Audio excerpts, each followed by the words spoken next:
Në një lagje të ngushtë në periferi të qytetit të Durbanit, ku rrugët ishin të shtruara me guralec dhe shtëpitë kishin mure të thjesht me çati të bërë prej zinku, jetonte një djalë i ri me emrin Thabo.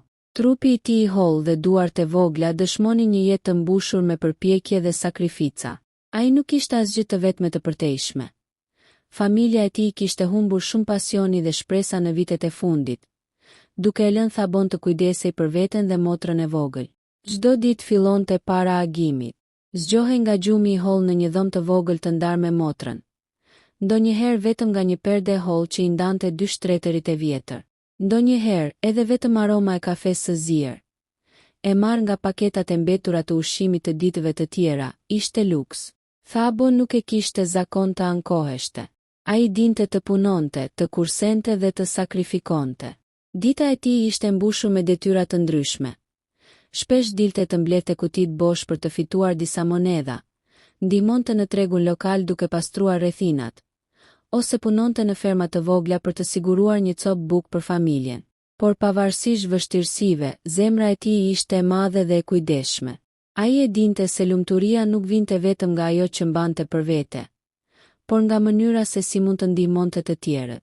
Një pasdite, ndërsa rruga ishte ngarkuar me diellin e nxehtë të verës dhe njerëzit shpejtonin drejt shtëpive të tyre pas punës, Thabo pa një çift të moshuar që po ulem pra një muri të braktisur, me duar të dridhura dhe fytyra të shtrënguara nga uria.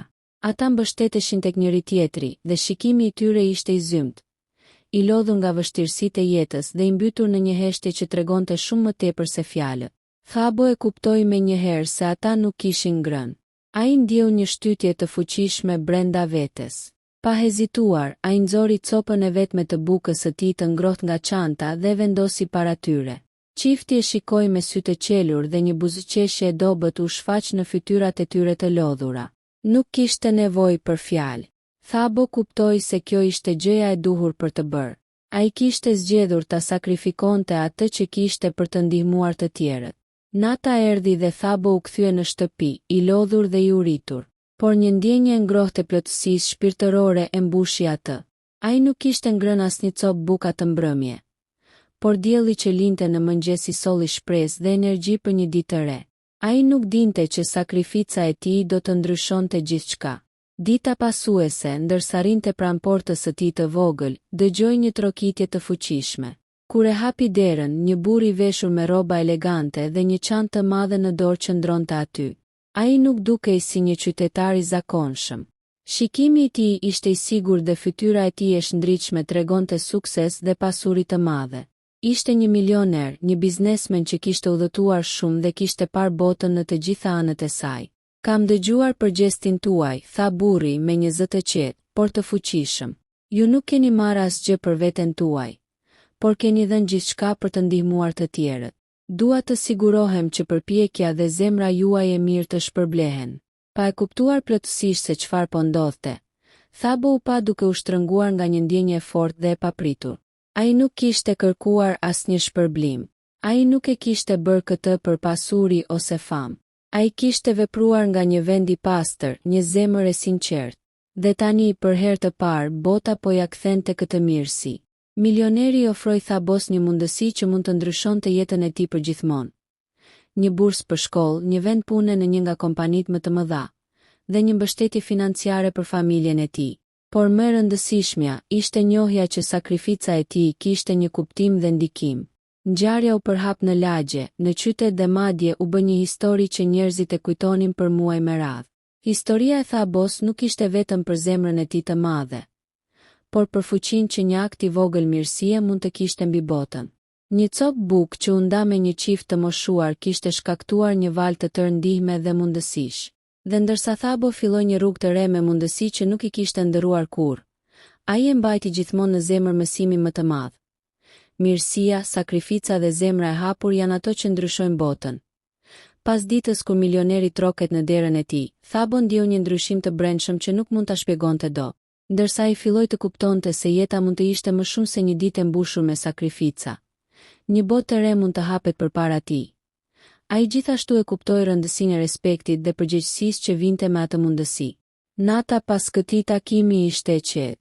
Thabo ul pranë dritares së vogël të dhomës së tij. duke parë hënën që ndriçonte mbi çatitë e qelura të lagjes. Dritat e rrugës reflektonin mbi guralecët dhe murin e vjetër të shtëpisë së tij. Ai ndjeu një paqe të pazakontë, por edhe një përgjegjësi të madhe. Nuk ishte më vetëm një djalë që sakrifikonte për të mbijetuar. Tani ai kishte mundësinë të ndërtonte një të ardhme dhe të ndryshonte jetën e familjes së tij. Ditët pasuese kaluan shpejt. Milioneri, i cili quhej Richard Beaumont, i kishte siguruar Thabos një bursë të plot në një shkollë të njohur për biznes dhe teknologji. Kjo bursë nuk ishte thjesht një mundësi akademike. Ishte një udhëtim drejt njohjes së botës, drejt një jete që Thabo kur nuk e kishte imagjinuar. Ai filloi të mësonte jo vetëm matematika dhe shkencë, por edhe etikën e punës, menaxhimin dhe aftësitë që duheshin për të krijuar dhe menaxhuar mundësi të mëdha. Në të njëjtën kohë, ai kujdesej për çiftin e moshuar. Nuk kishte kaluar një ditë pa e vizituar ata. Ai i shihte ata me një respekt të thellë. Çifti, që quheshin Agnes dhe Toma, ishin bërë një lloj familje e shtesë për Thabon. Ai ndjeu një lidhje të thellë me ta, sepse ata e kishin ndihmuar pa fjalë të kuptonte vlerën e dashurisë, sakrificës dhe mirësisë. Me ndihmën e tij, ata filluan të kishin ushqim më të rregullt, rroba të pastra dhe një shtëpi më të mirë për të kaluar ditët e tyre të vjetra me dinjitet. Një nga gjërat më të rëndësishme që Thabo kuptoi ishte fuqia e rrjeteve dhe kontakteve. Richard Beaumont nuk ishte thjesht një milioner i zakonshëm. Ai kishte ndikim në biznesin ndërkombëtar dhe mundësi të pakufizuara. Ai filloi ta udhëzonte Thabon si të ndërtonte një rrjet, si të komunikonte me njerëz të ndryshëm dhe si të shihte mundësitë që fshiheshin në çdo sfidë. Thabo filloi të shkonte në qytete të tjera për të parë fabrikat, kompanitë dhe projektet sociale që Richard mbështeste. Ai pa se si një ide e vogël mund të bëhej një projekt madhor që ndihmonte mijëra njerëz. Ai mësoi për menaxhimin e burimeve, për strategjitë që ndryshojnë botën dhe për mënyrën se si një person mund të bëjë një ndryshim të madh pa e humbur integritetin. Për Thabon, çdo ditë ishte një kombinim i përpjekjes për të mësuar dhe kujdesit për të tjerët. Ai nuk harroi rrugën e vështirë nga e cila kishte ardhur. Çdo copë ushqim që sakrifikonte dikur, çdo natë pa gjumë për të siguruar që motra e tij të kishte ushqim, çdo ditë e vështirë në lagjen e tij. Të gjitha këto i dhan atij forcë dhe empati që shumë të tjerë nuk e kishin. Me kalimin e muajve, Thabo filloi të ndërtonte projektet e tij të para sociale. Ai krijoi një program për të ndihmuar familjet e varfra, duke u dhënë atyre mundësi për arsimim, ushqim dhe trajnim profesional. Ai përdorte çdo kontakt që kishte mësuar nga Richard për të zgjeruar ndikimin e tij. Historia e tij filloi të bëhej e njohur në media lokale, pastaj kombëtare dhe më vonë ndërkombëtare. Por Thabo nuk u ndryshua nga fama. Ai vazhdoi të jetonte thjesht, të kujdesej për të tjerët dhe të sakrifikonte nga vetja për njerëzit që kishin nevojë. Ai kuptoi se mirësia nuk matet me para, por me ndikimin e saj mbi jetën e të tjerëve. Çdo sukses që arriti e bëri me përkujdesje dhe vëmendje ndaj komunitetit të tij. Duke ndjekur këtë rrugë, Thabo u bë një shembull i fuqisë së sakrificës dhe mirësisë. Ai e kuptoi që një akt i vogël, siç ishte ndarja e një cope bukë për një çift të moshuar, mund të shkaktojë një valë të tërë ndryshimesh që ndihmon njerëz të panumër. Ai e pa që jeta nuk ishte vetëm për të mbijetuar, por për të bërë ndryshim dhe për të lënë një gjurmë të përhershme. Ditët kalonin me ritme të ngadalta, por me një intensitet të veçantë. Thabo filloi të kuptonte se bota nuk e ndryshonte dikush thjesht përmes dëshirës, por përmes veprimeve të vazhdueshme dhe të qëllimshme. Çdo mëngjes ai zgjohej herët për të ndihmuar çiftin e moshuar, për t'u siguruar që kishin gjithçka që u nevojitej. Ushqim të mjaftueshëm, ujë të pastër dhe ndonjë njeri për të biseduar, sepse shpesh vetmia ishte po aq e rëndë sa uria. Ai vizitonte tregjet lokale për të gjetur ushqime të përballueshme dhe her pas here. Richard i siguronte disa ndihma të vogla për të ndihmuar çiftin të përballonte ditët më të vështira. Por Thabo nuk e priste shpërblimin.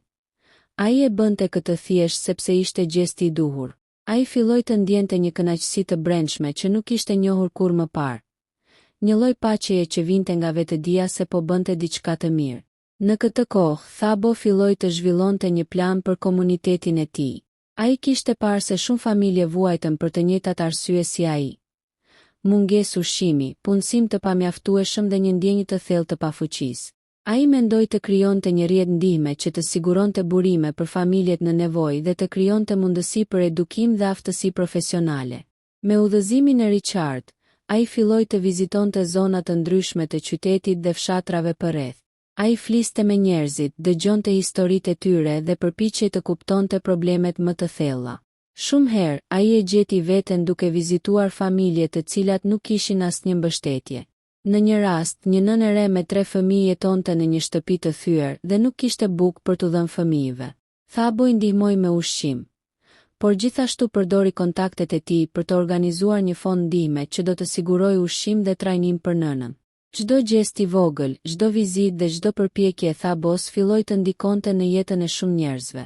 Një ditë, ndërsa ai kalonte pranë një lagjeje më të varfër të qytetit, vuri re disa fëmijë duke luajtur pranë rrugës me pak rroba dhe pak këpucë.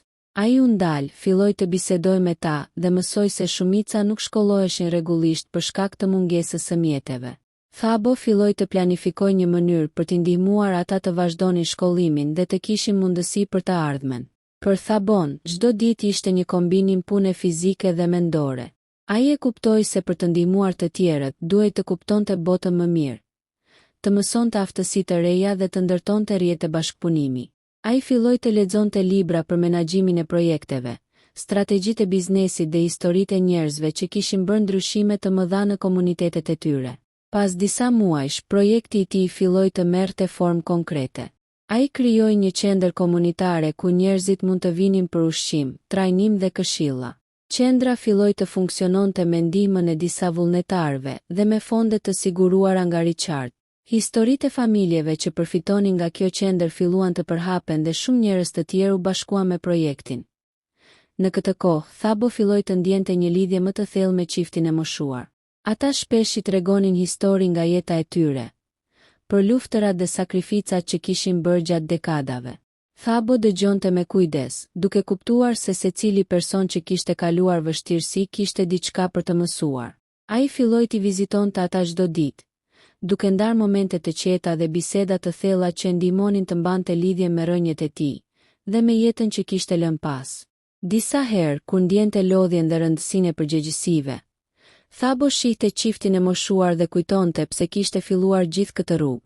Ai kuptonte se çdo sakrificë, çdo përpjekje dhe çdo natë pa gjumë kishte kuptim.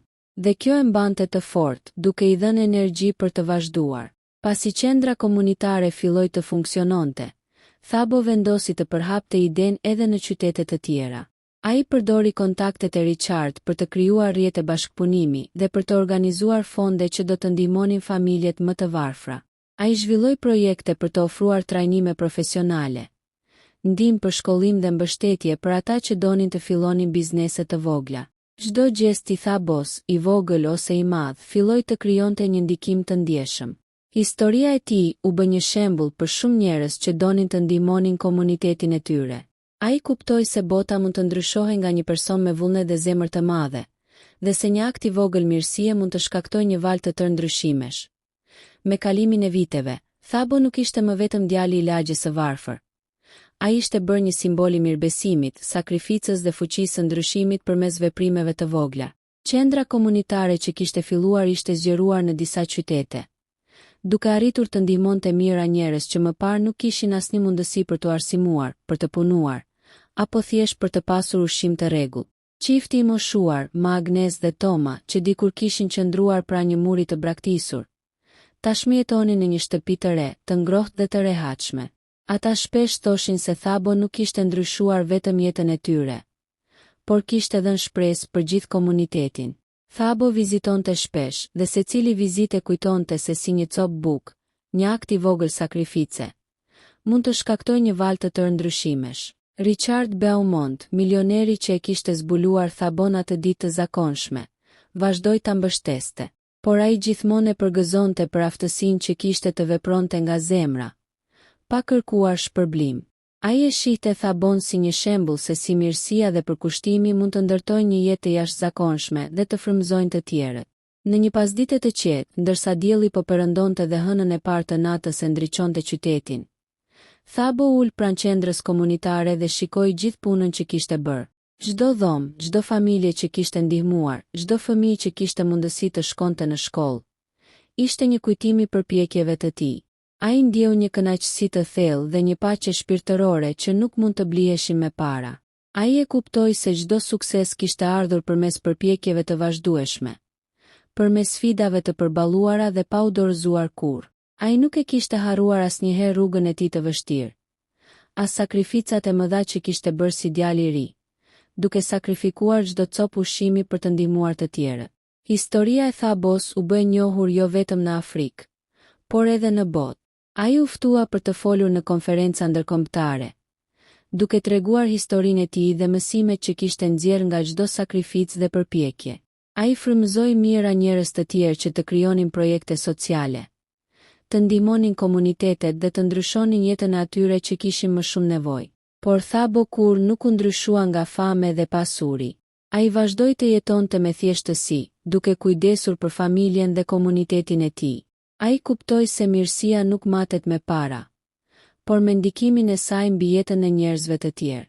Ai nuk u ndal kurrë nga përpjekjet e tij për të ndihmuar të tjerët, sepse për Thabon çdo jetë e shpëtuar, çdo mundësi e dhënë, ishte një fitore më e madhe se çdo pasuri materiale. Në fund, Thabo ishte dëshmi e fuqisë së sakrificës dhe mirësisë. Një akt i vogël, si ndarja e një cope bukë me një çift të moshuar, kishte shkaktuar një valë të tërë ndryshimesh që kishin prekur jetën e mirë a njerëzve. Ai e kuptoi se jeta nuk ishte thjesht për të mbijetuar, por për të bërë ndryshim dhe për të lënë një gjurmë të përhershme. Kur ai shikonte çiftin e moshuar të qetë dhe të lumtur, kur shihte fëmijët që mësonin dhe rriteshin me shpresa të reja, Thabo kuptoi se sakrifica e tij e hershme kishte pasur kuptim të madh. Ai ishte një djalë që kishte sakrifikuar për të tjerët dhe në kthim bota e kishte shpërblyer jo vetëm me mundësi, por me një jetë plot kuptim dhe ndihmë për të tjerët. Historia e Thabos mbetet një shembull i përjetshëm se mirësia, sakrifica dhe zemra e hapur janë ato që ndryshojnë botën dhe se një akt i vetëm i mirë mund të ketë pasoja që të kalojnë çdo imagjinat.